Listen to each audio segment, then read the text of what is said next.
Friends, welcome back to my channel. आज हम देखेंगे राजस्थान प्रदेश की प्रमुख हवेलियों के बारे में। हम हवेलियों के बारे में जाने उससे पहले मैं आपको बता दूं हवेली का अर्थ क्या होता है।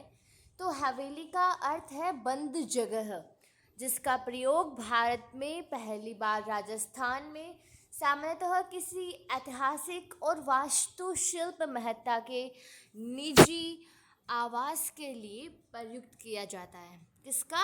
हवेली शब्द का प्रयोग। ठीक है। अब इससे पहले मैंने आपको दुर्गों के बारे में, मंदिरों के बारे में, महलों के बारे में बता दिया है। हम स्थापत्य कला में अगला देखेंगे हवेलियों के बारे में। ठीक है। भागोरिया की हवेली, भक्तों की हवेली, पोद्दार की हवेली, लालधर जी व धरका जी की हवेली नवलगढ़ में है। रामदेव चौखानी की हवेली, सागरमल लाड़िया की हवेली मंडावा में है। सेठ जयदयाल कोड़िया की हवेली, नाथुराम पोद्दार की हवेली, हीराराम बनारसी की हवेली, सीताराम सिंगतिया की हवेली बिसाऊ में है। सोने चांदी की हवेली महनसर में है। केसर देव की हवेली झुंझुनू में है और बिड़ला हवेली पिलानी में है। तो ये सारी हवेलियाँ कौन से ज़िले में आती है? झुंझुनू ज़िले के अंदर आती हैं। ठीक है। तो आगे हम देखें बीकानेर ज़िले में कौन कौन सी आती है। तो बच्छावतों की हवेली, रामपुरिया हवेली, कोठारी हवेली, गुलेच्छा और सेठिया की हवेलियाँ। चूरू के अंदर कौन सी हवेलियाँ आती है? सुराणों के हवा महल की हवेली, रामविलास गोयनका की हवेली, मंत्रियों की मोटी हवेली और दानचंद चौपड़ा की हवेली सुजानगढ़ में। ठीक है। सीकर में कौन सी हवेलियां हैं? तो सीकर में पंसारी की हवेली श्री माधोपुर में है। बिनाणियों की हवेली, रोनेडी वालों की हवेली, केडिया एवं राठी की हवेली लक्ष्मणगढ़ में है। खेमका सेठों की हवेली, गोयनका सेठी की हवेली रामगढ़ में है। ये सारी हवेलियां कहाँ आती हैं? सीकर में। आगे हम देखें धौलपुर में निहाल टावर है, धौलपुर में स्थित घंटा घर है यह। नेक्स्ट है जयपुर में कौन सी हवेलियाँ हैं?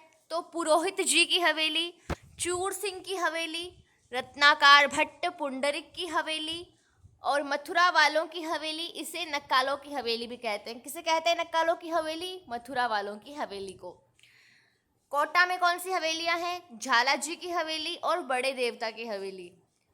टोंक में कौन सी हवेलियां हैं? सुनहरी कोठी, इसे मुबारक महल भी कहते हैं। यह पूर्णतया इस्लामिक शैली में बनी हुई है। नवाब वजीउद्दौला खान द्वारा 1824 में शीश महल के नाम से इसे बनवाया गया था। इसका प्राचीन नाम क्या था? जरगिनार। क्या था? जरगिनार। उदयपुर की हवेलियों के बारे में देखें तो मोहन सिंह जी की हवेली, बागौर की हवेली। इस हवेली में विश्व की सबसे बड़ी पगड़ी रखी हुई है। ये क्वेश्चन बन जाता है कि विश्व की सबसे बड़ी पगड़ी कौन सी हवेली में रखी है? तो बागौर की हवेली में। ठीक है। जोधपुर की हवेलियों के बारे में देखें तो पुष्य हवेली विश्व की एकमात्र ऐसी हवेली है जो एक ही नक्षत्र में बनी है। बड़े मियाँ की हवेली, पच्चीसा हवेली, राखी हवेली और पोकरण हवेली। नेक्स्ट है जैसलमेर की हवेलियाँ। तो यहाँ पे पटुओं की हवेली है। इसे गुमान चंद पटुआ ने 5 बेटों में से प्रत्येक के लिए अलग अलग मंजिलें बनवाने का आदेश दिया था, जिसे बनने में 50 वर्ष लगे थे। ठीक है। यह जैसलमेर की सबसे पहली, सबसे महत्वपूर्ण और सबसे बड़ी हवेली है। यह भारत, सिंध, यहूदी, मुगल स्थापत्य कला का सुंदर नमूना है। विश्व की एकमात्र हवेली जिसकी खिड़कियां पत्थर की बनी हुई है। ठीक है। नथमल की हवेली जैसलमेर में है। इसे जैसलमेर के प्रधानमंत्री नथमल ने बनवाया था, जिसका निर्माण लालू और नाथाक 2 भाइयों ने किया था। सालिम सिंह की हवेली है। इस हवेली को मोती महल व जहाज महल भी कहते हैं। एक इम्पॉर्टेंट बात आपको बताऊं, सर्वाधिक यानी सबसे ज़्यादा जो हवेलियां हैं वो नवलगढ़ में है। क्वेश्चन पूछ लेता है, इसलिए नवलगढ़ को हवेलियों का नगर और शेखावाटी की स्वर्ण नगरी, गोल्डन सिटी कहते हैं। तो भित्ति चित्रों के लिए शेखावाटी की हवेलियां प्रसिद्ध हैं।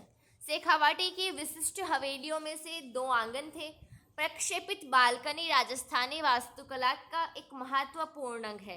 जिसे सजावट और देखने वाले प्लेटफॉर्म के रूप में प्रयोग किया जाता है। अगर आपको वीडियो अच्छा लगा है तो वीडियो को लाइक कर दीजिए, चैनल को सब्सक्राइब कर लीजिए और किस टॉपिक पे वीडियो बनाना है आप मुझे कमेंट कर सकते हैं। All the best.